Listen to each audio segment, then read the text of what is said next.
à tous, aujourd'hui je vous ai préparé un petit tuto sur le ponçage. Comme vous l'avez vu sur ma chaîne, j'ai plusieurs vidéos sur le ponçage, n'hésitez pas à aller y faire un tour. En temps normal, je ponce avec ma Dremel, mais évidemment tout le monde n'est pas équipé pareil. Mais je voulais faire vraiment comme si vous n'aviez rien pour poncer, comme si vous débutiez et comme si du coup vous n'aviez pas de matériel à part du papier de ponçage que je vais vous montrer tout de suite. Alors on commence tout simplement par s'installer et avoir une pièce à poncer bien évidemment. Alors je vous conseille en tout premier lieu, si vous commencez le ponçage, si vous êtes débutant là-dedans, de ne pas commencer par quelque chose de complexe que vous avez mis des heures et des heures à faire. Commencez par une pièce toute simple, je vous conseille un petit Mica Shift, ça marche vraiment très bien là-dessus. Ça permet de voir du coup le Mica Shift encore mieux que si vous l'aviez résiné ou verni. Et du coup, ça permet aussi de ne pas avoir de produits chimiques sur votre Mica Shift. En plus, c'est facile et rapide à faire. Aujourd'hui, je vais le faire sur, on va dire, une petite pièce que j'ai fait vraiment très rapidement. La canne est en tuto, enfin sera en tuto, ça dépend quand est-ce que je sors cette vidéo, sur ma chaîne, cette petite canne escargot, avec une base tout simplement. J'ai fait une petite semelle, voilà, pour faire plus tard un petit pendentif sympathique. Ne vous cassez pas la tête pour un premier ponçage si vous débutez. Si vous ne débutez pas, tant mieux pour vous, j'ai envie de dire, mais je pense que les conseils que je vais apporter ensuite vont peut-être vous être utiles si jamais vous voyez qu'il y a quelques erreurs dans votre ponçage. Pour commencer, on va bien sûr parler du papier de ponçage. Alors ce papier de ponçage, je l'achète en particulier chez Polir Malin, le lien sera en barre d'infos. Et je vous conseille pour les bords de prendre un papier en 180. Uniquement pour les bords ici, hein. On va vraiment juste vouloir poncer comme ça le côté de la pièce afin de lui donner un joli aspect. Si jamais vous avez des petits morceaux de semelle qui dépassent, c'est toujours très utile. Je ne passe jamais ce papier en 180 sur le dessus, là où je veux poncer, puisqu'il est un peu trop, comment dire, il griffe un petit peu trop en fait. Donc du coup, ça va faire qu'ensuite, je ne vais pas réussir à poncer correctement et avoir un résultat qui me plaît. J'ai déjà testé plusieurs fois et je trouve que c'est pas le top, donc du coup, je l'utilise vraiment que pour les bords. Ensuite, j'utilise du papier de ponçage en 320. Ensuite, je passe au 400. Ensuite, au 600. Au 800. Et je vais jusqu'au 1000, on peut même pousser jusqu'au 1200, mais déjà si vous arrivez jusqu'à 800, c'est vraiment très bien. Le plus important, c'est vraiment les premiers papiers, c'est-à-dire les plus petits chiffres avec les plus gros grains, puisque je vous rappelle que les chiffres sont donnés par rapport aux grains. Par exemple, sur le 180 qu'on a ici, plus le chiffre est petit, plus ça va être rêche et ça va gratter. Et plus le chiffre est grand, et plus ça va être assez doux, très lisse. Et pour le polissage de la pièce, alors vous pouvez vous munir comme ici d'un morceau de jean. Alors un morceau de coton fait aussi l'affaire, hein. Si vous en portez un sur vous, vous pouvez très bien frotter la pièce contre votre jean, ça n'a aucune importance. Si vous en avez, c'est encore mieux. Une petite polisseuse avec un petit bout de flanelle au bout, un petit bout de coton. Là aussi, je vous conseille de vous approcher de la boutique de chez Polir Malin qui peut proposer des solutions de polissage qui sont vraiment top. Donc voilà, n'hésitez pas, mais un morceau de jean peut suffire. Et pour commencer, je voulais vous montrer une toute petite animation que j'ai réalisée moi-même sur le ponçage pour vous montrer un petit peu en quoi ça consiste exactement, puisque certaines personnes ne comprennent pas vraiment le déroulé d'un ponçage, à quoi ça sert et pourquoi ça brille à la fin, donc je voulais vous l'expliquer par cette petite animation. Imaginons qu'ici ce soit notre morceau de pâte polymère à poncer, vu en coupe et au microscope. On a plein de petites bosses, de petits reliefs, de griffures, etc. On va vouloir venir aplatir tout ça pour avoir un très joli rendu. On va donc venir avec les plus gros papiers à poncer enlever les plus grosses aspérités, les plus grosses bosses, les plus grosses égratignures. Et comme ça, on va avancer de plus en plus profondément sur la pièce. C'est pour ça qu'il ne faut rien poser dessus comme des micas ou une autre plaque de pâte. Et on va ainsi obtenir un résultat de plus en plus lisse. Et plus on avancera dans les grains, plus on aura ce résultat lisse qui rendra effet vraiment très brillant, surtout ensuite avec le polissage. Voilà, maintenant que je vous ai expliqué un petit peu la théorie, on va passer maintenant à la pratique. Donc n'hésitez pas par contre à vous installer confortablement parce que le ponçage est une activité relativement longue et assez fatigante.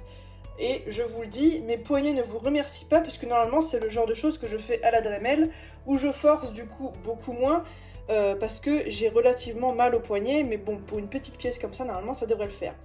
J'ai aussi choisi une pièce que je pourrais tenir correctement avec ma main et surtout une pièce où il n'y a pas d'arrondi, de trucs un petit peu bizarres, de forme, etc. J'ai aussi fait en sorte que ma pièce soit bien plate à la cuisson avec du papier sulfurisé comme d'habitude, comme je le fais, etc., comme je lisse habituellement pour avoir une surface qui est déjà lisse, qui est déjà un petit peu pré-travaillée plutôt que d'avoir une surface où il va y avoir énormément de bosses, de griffures, etc. à enlever avec le papier à poncer. Une autre petite chose aussi, pensez à avoir toujours un bol d'eau à côté de vous pour vous aider à poncer, tout simplement parce que avec le ponçage, on va venir faire de la poussière. Si cette poussière reste trop sur la pièce et que vous continuez à frotter, forcément ça va venir encore rayer votre pièce. Donc vous n'aurez fait ça pour rien. Du coup, ayez vraiment un petit bol d'eau savonneuse pour rendre le tout un petit peu plus agréable aussi à poncer. Donc ici, ce sont des feuilles de papier que je n'ai pas encore découpées. Je vais les découper pour avoir des feuilles de papier plus petites et plus agréables à prendre en main. Alors quand vous découpez votre papier, prenez toujours garde à savoir de quoi il s'agit. Par exemple, ici j'ai du 400 où le 4 est coupé, mais ça pourrait aussi être du 4000 ou du 460, j'en sais rien. Donc du coup, faites bien attention à l'ordre dans lequel vous mettez vos papiers. Essayez d'être un minimum organisé. Personnellement, pour m'organiser et pour mettre tous mes petits disques que j'utilise normalement avec la Dremel, j'utilise ce type de boîte sur lequel j'ai collé des étiquettes et sur lesquelles je sais du coup à quoi correspond quoi. On va donc commencer par les côtés de la création, comme je vous l'ai dit tout à l'heure. C'est très important d'avoir un joli rendu aussi sur les côtés. Donc je mouille ma création, je préfère mouiller la création que le papier, après c'est un choix. Et ici, vu que c'est plat, on peut faire comme ça.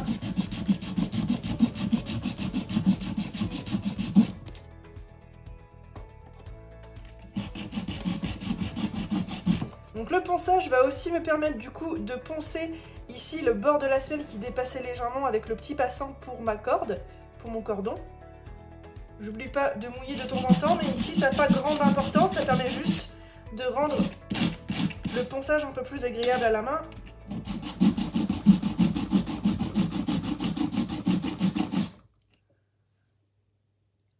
Oui, et vous voyez, il y a beaucoup de poussière qui s'en dégage, mais une fois poncé, du coup, on a des jolis bords, bien droits, bien nets.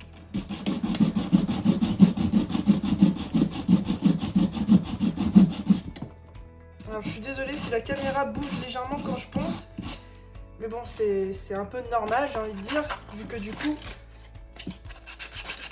c'est une vidéo ponçage. Avec le ponçage vous pouvez aussi rectifier vos formes très légèrement pour avoir, je sais pas, par exemple des arrondis sur les côtés ou avoir une pièce un petit peu moins carrée, un petit peu plus carrée arrondie. Et vous voyez, quand je vois que mon papier commence à être un peu usé, je vais du coup changer de côté.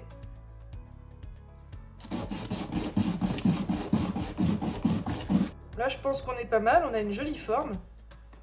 Côté. Alors évidemment, vous découpez ensuite les parties qui sont un petit peu mortes et vous gardez le reste du papier pour économiser un maximum.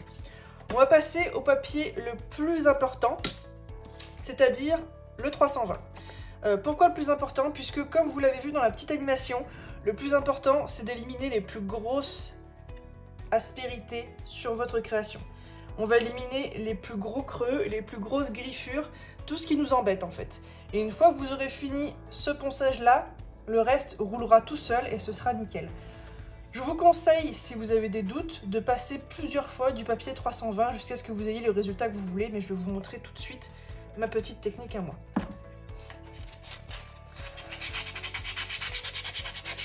Alors évidemment, vous pouvez aussi mouiller votre papier.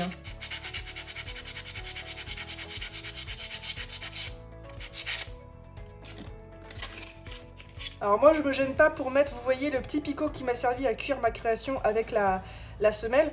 Du coup ça me permet d'avoir une meilleure prise en main, mais évidemment si vous avez de meilleures mains que moi, vous n'en avez pas besoin. Et on va venir frotter comme ça notre création un maximum en forçant un petit peu.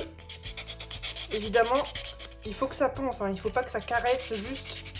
Il faut vraiment éliminer les aspérités. C'est le but premier du ponçage. Et évidemment, vous travaillez sur un plan de travail qui ne risque rien, hein, c'est mieux. Ou avec une bonne protection, comme une planche, un dessous de plaque, ce genre de choses. On va arrêter uniquement quand on n'aura plus d'aspérité, quand le travail sera relativement joli. Et pour remarquer ça, je vais sécher ma création, puisque l'eau, évidemment, ça rend tout plus joli. Et là, normalement, on commence à avoir les premiers signes d'un bon ponçage. Une création qui est normalement lisse. Tout à l'heure, elle était un petit peu plus mate. Je ne sais pas si vous l'avez remarqué. Là, je la trouve quand même un peu plus jolie. Voilà. Ici, on a quelque chose du coup qui est bien lisse. Alors, je pense que je vais repasser un petit coup quand même. Pour être sûr. Et si quand vous séchez votre création et que vous avez encore des petites marques de griffure, il faut continuer. Il ne faut surtout pas passer au papier suivant. Il faut bien continuer. Bon, ça m'a l'air relativement bien. Je vois pas d'aspérité particulière. J'aurais bien aimé vous en montrer, c'est dommage. Mais si vous voyez que la création ne brille pas pareil de partout, à pas aller au même niveau, il faut vraiment continuer. Si vous voyez des toutes petites griffures, il faut continuer à poncer sur ces griffures. Donc du coup, on peut passer au papier suivant, c'est-à-dire au 400. Qu'on va mouiller tout comme l'autre. Et c'est parti. Évidemment, c'est le genre de ponçage qu'il ne faut pas faire avec quelque chose que vous aurez ajouté par-dessus, comme par exemple une feuille d'or, ou quelque chose qui peut s'enlever, comme, je sais pas,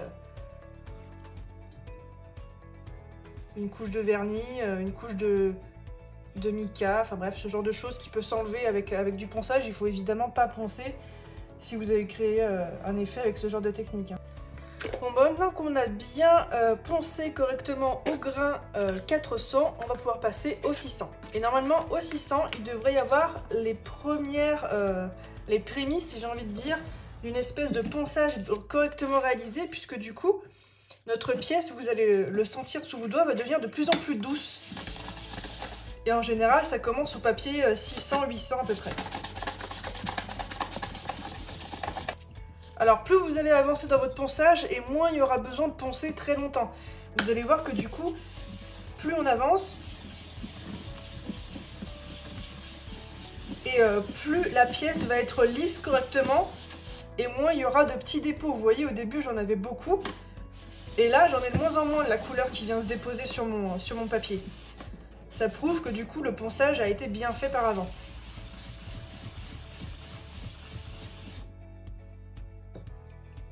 Mais du coup, vous voyez, j'ai un peu trop appuyé sur la partie où j'appuie avec ça. Et du coup, la partie basse est moins bien poncée. Elle l'est quand même, mais elle l'est moins fort. Du coup, ici, les motifs commencent à partir, alors que là, ils sont encore clairement ici. Alors, le but, c'est pas de faire ici une pièce absolument parfaite. Le but, c'est vraiment de vous montrer le ponçage.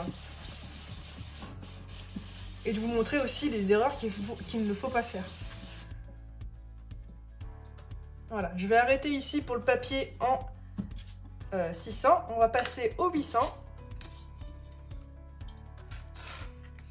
Et moi, évidemment, je ponce à plat parce que j'ai mal aux mains et que je ne peux pas trop tenir la pièce avec ma main droite. Mais vous pouvez faire vraiment comme vous voulez. Le tout, c'est vraiment de bien passer toutes les parties de votre pièce avec le papier. Il faut vraiment pas oublier de petits morceaux, sinon vous allez être obligé de revenir en arrière. Et vous voyez, là, il y a encore un petit peu moins de dépôt que tout à l'heure. On commence à avoir quelque chose de vraiment très doux au toucher. Donc là, je vais arrêter le bissant.